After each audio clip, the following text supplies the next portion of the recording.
Bref, je sais pas trop de quoi ça parle, mais c'est du J.R.R. Tolkien et ça se passe dans le temps où Morgoth, donc le prédécesseur de Sauron, est encore sur son trône. Donc je me dis, ça m'en fera plus pour le monde du Seigneur des Anneaux.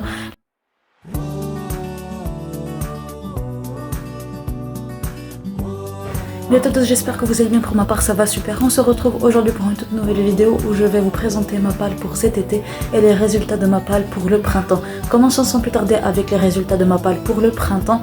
Et j'ai lu tous les livres qui y étaient sauf l'Énéide de Virgile que je suis en train de lire, donc que je finirai prochainement. Passons maintenant à ma palle pour cet été et il y a vraiment beaucoup de livres dans cette palle. J'ai vraiment craqué et je voulais vous dire que je vais pas vous dire en fait vous présenter tous les résumés des livres que je vais vous présenter parce que je ne les connais pas tous. En fait, j'avais juste vu des avis positifs sur certains livres et j'avais envie de craquer et de le découvrir en fait. Donc on va commencer avec le premier livre qui est l'une de mes lectures en cours et c'est Adopted Love, le 3e tome de Gaia Alexia paru chez Hugo dans leur collection New Romance. Donc pour le résumé du premier tome, nous allons suivre Théagone qui se balade de famille d'accueil en famille d'accueil jusqu'à ce que la justice l'attrape à l'aube de ses 18 ans et lui dise « Ça y est, c'est ta dernière chance, saisis-la, on va te laisser une dernière chance et va dans cette famille d'accueil. C'est ta dernière chance. » Et dans cette famille d'accueil, dans cette dernière famille d'accueil, il va faire la rencontre d'Elena et de sa tête brûlée. Donc comment va-t-il réussir à surporter Elena et surtout comment va-t-il réagir face aux sentiments qu'il éprouve envers elle? Il faudra lire l'histoire pour le découvrir. Donc c'est un livre, en fait le premier tome j'avais bien aimé, c'est une bonne lecture sympa qui m'avait vraiment fait énormément rire. Et le deuxième et le 13e tome c'est parti en cacahuète parce que Elena pour moi est devenue hyper égoïste et fermée. Elle ne pense qu'à elle, elle ne pense pas aux conséquences, elle ne fait que réfléchir au côté mauvais des choses. Et vraiment c'est ce que j'ai pas aimé, elle ne pense qu'au négatif, etc. Elle est dans cette optique de je ne peux rien faire, il me hante, etc. Je sais que c'est pas facile juste qu'elle a vécu, je vais pas vous spoiler, mais sincèrement j'aurais aimé qu'elle réagisse, qu'elle se dise je peux vaincre ça, je peux me battre, je suis forte, lui n'est rien. Bah pour moi elle aurait pu penser comme ça. Je sais que c'est pas facile à vivre, mais quand même au bout d'un moment il faut se bouger et vu ce qui se passait, bah, je me disais bouge-toi, il est en danger là. Donc je vous en dis pas plus. Elena pour moi c'est le point noir de l'histoire et aussi le style qui est vraiment un peu dérangeant et agaçant aussi. L'autrice vraiment je me dis c'est quoi ce style, parce que c'est le type de style qui est lourd parce qu'il mélange un peu de soutenu avec le familier et vraiment c'est ce que j'aime pas en fait dans les styles qui mélangent ces deux types. Vraiment je déteste ça et ça devient très lourd pour moi. Donc je me dis de terminer le 3e tome comme ça au moins j'entendrai plus parler de Théagone et d'Elena. J'aurai vraiment bouclé une saga et j'entendrai plus parler d'eux. Donc on va passer au prochain livre qui est dans ma palle et c'est La fille de la déesse de la lune de Sut Lin Tan. Donc c'est paru soit chez Hugo Stardust soit chez Lumen. Je ne sais jamais en fait c'est publié chez qui ce livre. Je me trompe à chaque fois pour la maison d'édition. Bref, tout ce que je sais c'est qu'on va suivre la fille de la déesse de la lune qui va tenter je pense de sauver sa mère qui a bu un élixir d'immortalité pour sauver l'homme qu'elle aimait, etc. Donc c'est tout ce que je sais et ce livre m'intéresse depuis un petit moment, ça parle de mythologie asiatique. Donc je me dis pourquoi pas, ça fait un petit moment que j'ai envie de le lire donc vraiment je me dis pourquoi pas. Donc on va passer au prochain livre qui est Le sorceleur d'Andrzej Sapkowski. Donc c'est paru chez Brajlon. Je sais pas de quoi ça parle réellement. Donc je vois juste de bons avis et la couve me tentait bien en fait, vu le style et les vibes que dégageait la couve. Donc je me disais pourquoi pas, c'est de la fantaisie polonaise, pourquoi pas ne pas tester. Donc le prochain livre que je vais vous présenter c'est La nuit où les étoiles se sont éteintes de Marie Alino et Lynn Gorman. C'est paru chez Albin Michel. Ici encore je ne sais pas vraiment de quoi ça parle, mais c'est un livre hyper populaire sur le BookTok que je vois énormément de bons avis passer sur cette série. Le 3e tome en quelque sorte est sorti en janvier. Donc je me dis pourquoi pas ne pas tester encore ce livre en fait. Ça fait un petit moment que je me dis de le tester. Donc maintenant que j'en ai la possibilité, je vais clairement le tester. Et le prochain livre c'est Inheritance Games, les tomes 2, 3 et 4. Donc il y a encore le tome 5 à paraître. Donc j'ai déjà lu le tome 1 donc l'année dernière. Et là, pour le résumé, nous allons suivre Avery Grams, qui est une lycéenne sans le sou, mais qui va se voir hériter de la richesse, en fait, de la plus grande partie de la richesse d'un inconnu qu'elle ne connaît pas. Et pour toucher à cette richesse, pour vraiment l'avoir, il faut qu'elle passe un an dans le manoir où a vécu ce milliardaire, en fait. Et là, il y a en fait sa famille qui y vit, donc les petits-enfants, les enfants, etc. Est-ce que Avery va réussir à tenir ces un an là-bas? Il faudra lire l'histoire pour le découvrir. Donc vraiment le premier tome, c'était un tome bien sympathique, c'était addictif. Il y avait vraiment ce côté énigmatique, mystérieux, avec les énigmes, vraiment c'était vraiment addictif et c'est ce que j'ai adoré dans ce bouquin. Donc c'était une lecture vraiment que j'ai bien aimée et j'ai hâte de lire la suite. Donc j'ai la possibilité encore une fois de lire la suite de cette série, donc je m'en prive pas parce que vraiment ça me fera avancer dans une série et en plus j'ai envie de découvrir ce qui va se passer en fait pour Avery. Donc apparemment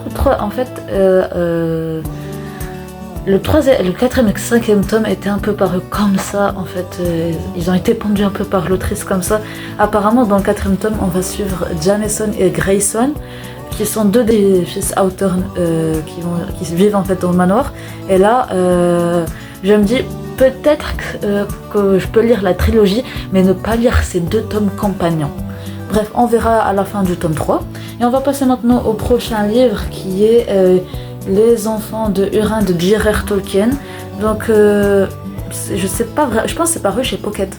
Bref, je sais pas trop de quoi ça parle, mais c'est du J.R.R. Tolkien et ça se passe dans le temps où Morgoth, donc le prédécesseur de Sauron, est encore sur son trône. Donc je me dis, ça m'en fera plus pour le monde du Seigneur des Anneaux. Là, je suis excitée de le lire parce que j'adore cet univers, c'est un univers que j'ai adoré. Donc j'espère que ce livre me plaira en fait, comme le Silmarillion m'a plu parce que j'ai lu le Silmarillion en début d'année, c'était une excellente lecture. Donc on va passer maintenant au prochain livre et c'est Rainborn d'Ariel Holz. Donc je ne sais pas trop de quoi ça parle, je pense que c'est un peu avec des dieux etc. Donc j'espère que ça va me plaire, j'en ai entendu beaucoup d'avis positifs. Donc j'espère que ça va me plaire. Maintenant on va passer à ma palle physique. Donc il y a déjà comme nouvelle lecture, donc j'aurai 2 nouvelles lectures et 2 relectures. Donc la première nouvelle lecture ce sera The American Roommates Experiments d'Elena Armas paru chez Simon & Schuster en anglais et j'ai lu en français. Donc vraiment j'ai lu en début d'année The Spanish Love Deception que j'ai adoré, c'était un vrai coup de cœur pour moi. Donc vraiment c'est un livre que je recommande. Et quand j'ai su en fait qu'il y avait The American Roommates Experiments, donc quand la maison d'édition en fait j'ai lu l'a annoncé sa sortie en français, je me suis dit ça y est, je l'achète. Donc quand j'ai trouvé en librairie en fait, je me suis dit ça y est, je prends, je n'hésite pas, je le prends parce que vraiment The Spanish Love Deception a été un vrai coup de cœur pour moi. Donc pour moi, ce livre va être également un coup de cœur, donc j'espère que ça va être un coup de cœur. Donc ici on va suivre Rosie, la meilleure amie de Catalina, qui va emménager en quelque sorte pendant un certain temps dans l'appartement, ou plutôt le studio de Catalina, puisqu'elle a décidé de devenir écrivaine à temps plein. Et elle va faire la découverte de Lucas, qui est un des cousins de Catalina, qui a déjà pris le studio. Donc ils vont devoir cohabiter. Et comment va se passer leur cohabitation, il faudra lire l'histoire pour le découvrir. Donc vraiment c'est un livre que j'ai hâte de découvrir et j'espère qu'il va me plaire comme The Spanish Love Deception m'a plu. Bref, on va passer à la deuxième découverte qui est également un phénomène BookTok comme The American Roommates Experiments, et c'est The Cruel Prince, soit Le Prince Cruel d'Holly Black, paru en anglais chez Hotsky Books et en français chez Rajo.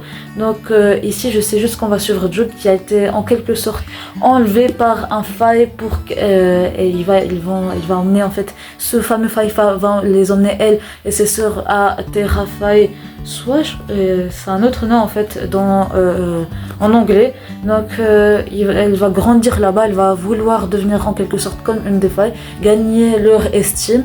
Et en fait, si je me souviens bien, si je me trompe pas, Jude se fait harceler par Cardon qui est le prince de Terra Fae.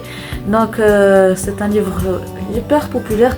J'ai hâte de le lire parce que vraiment pour moi c'est de la fantaisie avec de la romance, mais j'entends beaucoup parler du couple Cardon-Jude, donc pour moi je me lance dans cette histoire en me disant c'est de la fantaisie avec de la romance, mais il y a la possibilité que ce soit une romantaisie et j'espère Cardon va me plaire parce que j'ai vu des aestiques du Prince Cruel de Jude et Cardon et ça me plaît vraiment, donc le style me plaît et j'espère que ça va me plaire.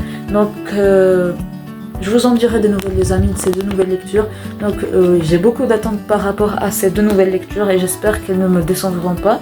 Donc on va passer maintenant à mes deux relectures. Et c'est le premier, c'est La Chevalier de Sombre Cœur de Le Rêve paru chez De Saxus. Donc je l'ai lu faire la fin d'année l'année dernière. Donc c'était une très bonne lecture par rapport à mes attentes en fait. Mais la fin m'a énormément déçue. Bon, c'était surtout des goûts personnels, mais vraiment la fin m'a énormément déçue. Donc on va suivre deux personnes qui de prime abord n'ont rien en commun, mais qui ont tous les liens du monde en commun. Qui sont ces deux personnes? Quels sont ces liens? Il faudra lire l'histoire pour le découvrir. Donc comme je vous disais, j'avais vraiment bien aimé cette lecture, mais la fin, déjà premièrement la fin m'a beaucoup déçue et le personnage de Red, qui est le personnage principal féminin, donc vraiment elle m'a beaucoup déçue, j'ai trouvé banale, sans importance, etc. au début, mais elle a remonté dans mon estime au fil des pages, même si elle est restée quand même fidèle à elle-même, même si... Donc j'espère que cette relecture me plaira et que je verrai des détails que je n'ai pas su voir en fait dans ma première lecture. Donc parce que je vais de toute façon prochainement acheter le deuxième tome pour clore cette duologie, pour comme ça j'aurai terminé enfin une série. Donc j'espère que le deuxième tome me plaira et sera meilleur que le premier tome. Donc j'espère que cette relecture me plaira tout autant que la première lecture de ce bouquin. Donc dernier livre à vous présenter, c'est un seul un monstre, le premier tome de la série Les Monstres de Vanessa Len paru chez Lumen. Donc ici on va suivre John Hunt qui va comme d'habitude passer ses vacances d'été chez la famille de sa mère, mais un soir elle va découvrir la vérité, un soir tout va basculer. Quel est ce secret qu'elle va découvrir? Lisez l'histoire pour le découvrir. Donc je vous recommande ce livre parce que déjà de premièrement c'est un livre riche et dense et je pense m'acheter le deuxième tome prochainement, donc j'avais vraiment envie de découvrir le deuxième tome. Donc j'ai envie aussi de relire ce premier tome parce que vraiment c'est un tome que j'ai bien aimé, que j'ai vraiment adoré vu sa richesse et sa densité, et que j'ai même réussi à mettre en fait dans mon top 10 de 2023. Pas que j'ai réussi à mettre, mais il a réussi à gagner mon cœur à un tel point où je l'ai mis en fait dans mon top 10 de 2023. Bref, c'était le dernier livre que j'avais à vous présenter les amis. J'espère que j'ai réussi à vous faire découvrir quelques bouquins en fait les amis, même si pour la plupart ce sont des livres hyper populaires du BookTok que j'ai envie de découvrir. Donc j'espère que ça sera de bonnes lectures, que ces lectures me feront plaisir. Et là je suis en train de vous présenter ma palle du printemps. Donc à tout de suite les amis.